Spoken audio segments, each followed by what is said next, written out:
Hello guys, welcome back to Sneha audio novel channel. நான் உங்கள் RJ Sneha. இன்றைக்கி நம்ம பார்க்க போகிற கதை ஆதித்யனின் ஆயுள் கைதியவள் எபிசோட் 32. இது வரைக்கும் நம்ம சேனலை சப்ஸ்கிரைப் பண்ணாதவங்க மறக்காமல் சப்ஸ்கிரைப் பண்ணிட்டு வாங்க, கதைக்குள்ளே போகலாம். அவளது மனதிற்குள் எரிந்து கொண்டிருந்த அவமானத்தின் தீப்பொறி அவளை அமைதியாக இருக்க விடவில்லை. ஆழவின் மார்பில் முகம் புதைத்திருந்தவள் சட்டென்று ஏதோ நினைவு வந்தவளாக தன் முழு பலத்தையும் திரட்டி அவனை பின்னுக்கு தள்ளினாள். வேண்டாம் மாமா, விட்டுருங்க, என்ன இந்த நரகத்தில் இருந்து என்னை தயவு செஞ்சு விட்டுருங்க என்று கையில் கதறினாள். அவளது குரல் உடைந்து தொண்டை வறண்டு போயிருந்தது. ஆரவ் அவளது இந்த திடீர் ஆக்ரோஷத்தை கண்டு திகைத்தான். கயல், என்ன பண்ற நீ? உடம்புல கொஞ்சம் கூட தெம்பு இல்லை உனக்கு. பேசாம படுத்திரு, நான் சொல்றேன்ல என்று அவளது கையை பற்ற போனான். ஹே மாமா, என் மேலே திடீர்னு இவ்வளோ அக்கறை, எப்போவுமே இல்லாத அக்கறையை காட்டுறீங்க. ஆஃபீஸில் அத்தனை பேருக்கு முன்னாடியும் என்ன அறிவில்லாதவ, விவசாயம் இல்லாதவனை திட்டி தீர்க்கும்போது உங்களுக்கு என் மேலே அக்கறை இல்லையா? ஆனால் அந்த ரியா என் முகத்துக்கு நேராக என்ன அவ்வளோ மோசமாக பேசும்போது உங்களுக்கு வலிக்கலையா? ஆமாம் மாமா, அவள் சொன்னது எல்லாமே உண்மைதான். அவ சொன்ன அத்தனை வார்த்தைகளும் அப்படியே உண்மைதான் என்று சுவரில் முட்டி அழுது கொண்டே கத்தினாள் கையில். ஆரவ் அவள் அருகே போக, என்னை தொடாதீங்க மாமா, உங்கள் கையால் என்னை தொட்டு உங்கள் மூட் அவுட் பண்ணிக்காதீங்க. நான் ஒரு படிக்காத கிராமத்து பொண்ணு, உங்கள் காதலுக்கு தகுதி இல்லாதவ. என்னை இப்படியே விட்டுட்டு உங்கள் ரியா கூடவே போயிடுங்க. கயல், நீ என்ன பேசுகிறேன்னு உனக்கு புரியுதா? மதியானம் ஆஃபீஸில் நான் ஏதோ டென்ஷனில் கத்துனதை எவ்வளோ சீரியஸாக எடுத்துக்கிட்டு இருக்க. அது தப்பு தான், நான் ஒத்துக்கிறேன். அதுக்காக இப்படி உடம்பு கெடுத்துப்பியா என்று அவன் சமாதானம் செய்ய முயல. ஆஃபீஸ் டென்ஷன் இல்லை மாமா, அது உங்கள் மனசில் இருக்க உண்மை. நீங்கள் ரியாவை தானே காதலிக்கிறீங்க. என்ன உங்களுக்கு பிடிக்காது தானே? அப்புறம் எதுக்கு என் மேலே இல்லாத அக்கறையை காட்டுறீங்க? என்ன என் கிராமத்துக்கு அனுப்பிடுங்க மாமா, நான் பாட்டி டோலு கூடவே போயிடுறேன் என்று கையால் வாய் விட்டு அழுது கொண்டே சுவற்றில் தலை சாய்த்தாள். ஆரவுக்குள் இருந்த அத்தனை ஆணவமும் கோபமும் அந்த நொடியில் காணாமல் போனது. அவளது இந்த அழுகை அவனுக்குள் ஒரு புதிய குற்ற உணர்ச்சியை விதைத்தது. சற்றென்று கையலை நோக்கி நகர்ந்த ஆரவ் அவளது பிடிவாதத்தையும் மீறி அவளை தன் பலமான கரங்களால் இறுக்கமாக கட்டி அணைத்து கொண்டான். மாமா, விட்டுருங்க, என்னை தொடாதீங்க ப்ளீஸ், உங்களுக்கு ரியா தானே எல்லாமே என்று கையல் அவளது மார்பில் தன் கைகளால் குத்தி அழ முயன்றாள். இப்பொழுது ஆரவ் அவளை குழப்பம் சூழ்ந்த விடிகளுடன் ஏறிட்டான். இல்லை, இப்போ நீ என்ன சொன்ன? ரியாவா? என்ன சொல்ற? எனக்கு கொஞ்சம் கூட புரியல கயல் என்று ஆரவ் கேட்க, சும்மா போய் சொல்லாதீங்க ஆரவ் மாமா, ரியாக்கும் உங்களுக்கும் என்று சொல்லிவிட்டு மீண்டும் அழத் தொடங்க, ஏய் நிறுத்துடி, சும்மா அந்த டேமை ஓப்பன் பண்ணிட்டு ஃபர்ஸ்ட் இதை சொல்லு, ரியாவும் கிட்டே தானே சொன்னாலா என்று ஆரவ் கேட்க, கையால் அழுது கொண்டே ஆரவ் ஃபோனில் மெசேஜ் பார்த்தது, கால் செய்தது, தனியாக சந்தித்தது என அனைத்தையும் அவனிடம் சொல்லி முடிக்க ஆரவின் புருவங்கள் சுருங்கின. ரியா உன்கிட்ட என்ன சொன்னா கயல்? நீ எதை பற்றி பேசிட்டு இருக்க என்று குழப்பத்துடன் கேட்டான். கயல் தன் முகத்தில் வழிந்த கண்ணீரை துடைக்க கூட முடியாமல் ஆவேசமாக அவனை ஏறிட்டு பார்த்தாள். நேத்து ஈவினிங் அவள் என்னை ஒரு கஃபேக்கு வர வச்சா. வந்து உங்கள் ரெண்டு பேரோட ரிலேஷன்ஷிப் பற்றி என்கிட்ட எல்லாத்தையும் ஓப்பனாக சொன்னான். ஆரவ் மாமா உன்னை வெறும் கடமைக்காக தான் வீட்டில் வச்சுருக்காங்க. அவரோட மனசும் உடம்பும் எனக்கு மட்டும்தான் சொந்தம். நீ ஒரு படிக்காத கிராமத்து பொண்ணு, உன்னை ஆரவ் ஏற்றுக்க மாட்டாரு அப்படின்னு முகத்தில் அடித்த மாதிரி சொன்னா மாமா. அதை விட கொடுமை, இன்னைக்கு உங்கள் கேபினில் நீங்கள் அவளோட எவ்வளவு நெருக்கமா அவள் தொடரதை ரசிச்சுட்டு நின்றுட்டு இருந்தீங்கல்ல, என் கண்ணாலேயே பார்த்தேன். அவள் சொன்னது பொய் இல்லை, நீங்கள் ரியாவை தானே காதலிக்கிறீங்க. அப்புறம் எதுக்காக என்ன கல்யாணம் பண்ணீங்க என்று கையல் சொன்ன ஒவ்வொரு வார்த்தையும் ஆரவின் காதுகளில் பேரிடியாக வந்து இறங்கியது. ரியா கையலை தனியாக சந்தித்து பேசியதும் அவளை இவ்வளவு மோசமாக இழிவுபடுத்தியதும் அவனுக்கு இப்பொழுதுதான் தெரிய வருகிறது. அவனது முகம் கோபத்திலும் அதிர்ச்சியிலும் சிவந்தது. ஆனால் கையல் அங்கேயே நிறுத்தவில்லை.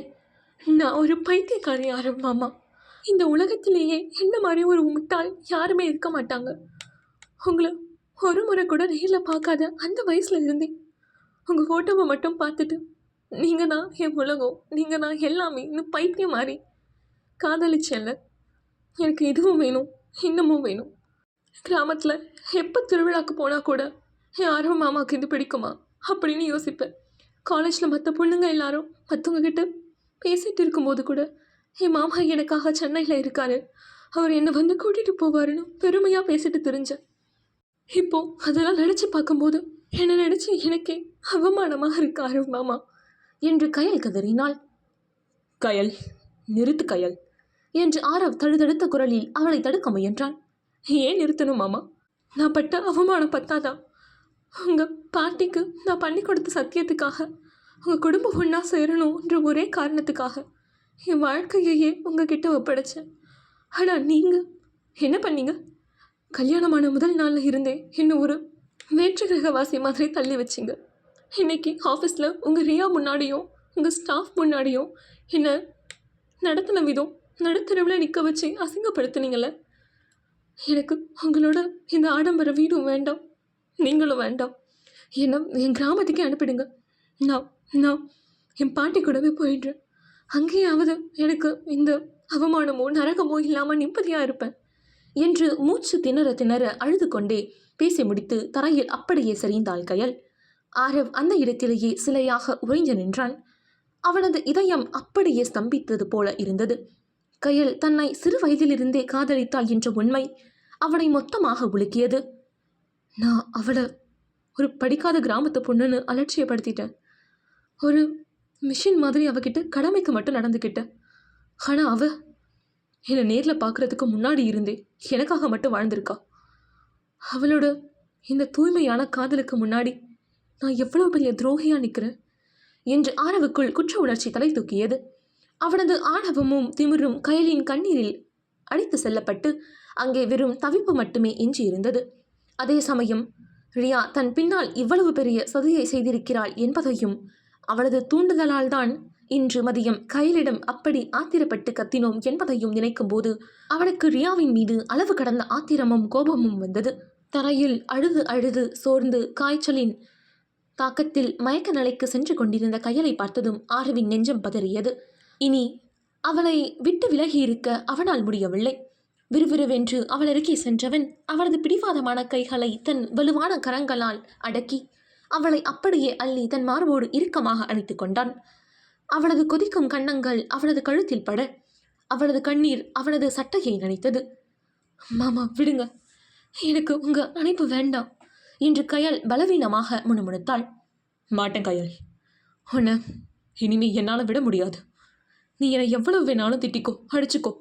ஆனால் இந்த ஆரவை விட்டுட்டு உன்னால் போக முடியாது கயல், நான் அதுக்கு விட மாட்டேன் என்று ஆழமான காதலும் அதிகாரமும் கடந்த குரலில் கூறிய ஆரவ் அவளை கண் இமைக்காமல் பார்க்க, என்னாச்சு என்று கயல் பார்க்க, இல்லை உன்னை சின்ன பொண்ணு உலகமே தெரியாதுன்னு நினச்சது ஏன் தப்பு தான், ஆனாலும் நீ நல்ல விவரம்தான் என்று ஆரவ் சொல்ல கயல் அவளது குட்டி கண்களால் ஆரவை பார்க்க, வேண்டாண்டி, இப்படி பார்த்து பார்த்து தான் என்னை ஏமாத்திருக்கல. எனிவேஸ், முதல்ல இந்த விஷயத்தை முடிப்போம். நல்லா உன் மூளையில் நான் சொல்கிறத ஏற்றிக்கோ. ரியா என்னுடைய பிஏ மட்டும்தான்.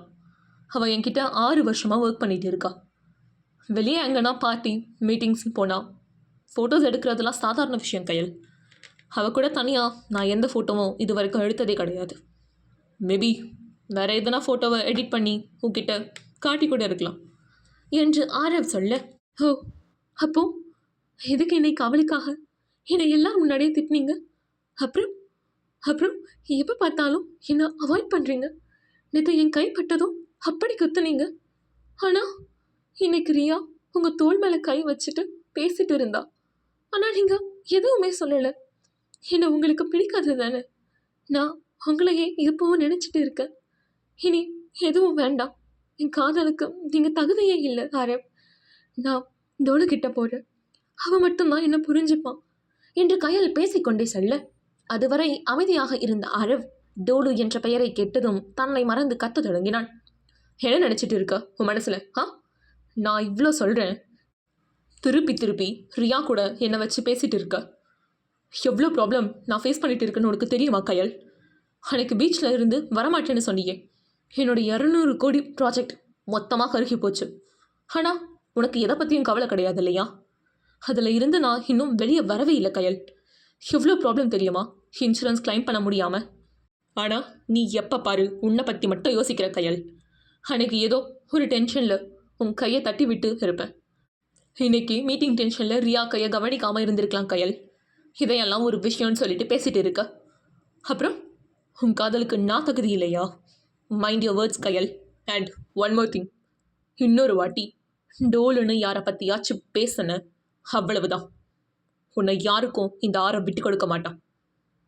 அண்ட் அந்த ரியாக்கு நாளைக்கு ஆஃபீஸில் இருக்கு என்றவன் அவளை பார்க்க அவள் அமைதியாக தலையை விரித்தபடி இருக்க, இப்போது ஆரவ் கோபத்தை அடக்கி, சின்ன பொண்ணு ஆரவ், என்ன பண்ணுற நீ என்று அவளிடம் வந்தவன், சாரி கையல், என் தப்பு தான். நான் உனக்கான ஸ்பேஸ் கொடுத்துருக்கணும். எனக்கும் ரியாவுக்கும் நடுவில் எதுவும் இல்லை கையல். ப்ராமிஸா கையல், ப்ளீஸ் எதனா பேசு என்று சொல்ல ஆரவை பார்த்த கையல், இல்லை மாமா, நான் உங்களை நம்புகிறேன். ஆனால் நமக்கு நடுவில் எதுவும் இல்லை சொல்லி அவளுக்கு எப்படி தெரியும் என்று கேட்க, வாட், நான் எதுவும் சொல்லலை கையல். சீரியஸ்லி என்னவோ தப்பாக இருக்கு. நான் பார்த்துக்கிறேன். இப்போவாச்சும் வா கையல் நம்ம ரூமுக்கு என்று ஆரவ் அவள் கால்களை தொட கையலின் கண்ணீர் அவன் கைகளில் பட்டு தெளித்தது.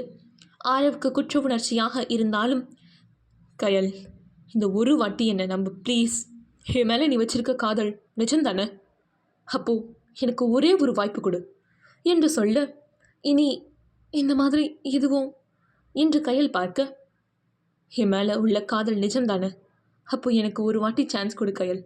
கண்டிப்பாக இனி இந்த மாதிரி எதுவுமே நடக்காது, நான் பார்த்துக்கிறேன் என்று ஆரவ் சொல்ல, கையல் அவனை பார்த்து, நான் நம்புகிறேன் என்று சொல்லிவிட்டு செல்ல, தட்ஸ் குட் கையல், நான் பார்த்துக்கிறேன் என்றபடி ஆரவ் அவளை இறுக அணைத்து கொண்டு அவளது நெற்றியில் தன் உதடுகளை பதித்து அவளது காய்ச்சலின் வெப்பத்தை தன் மீது ஏந்தி பற்றினான்.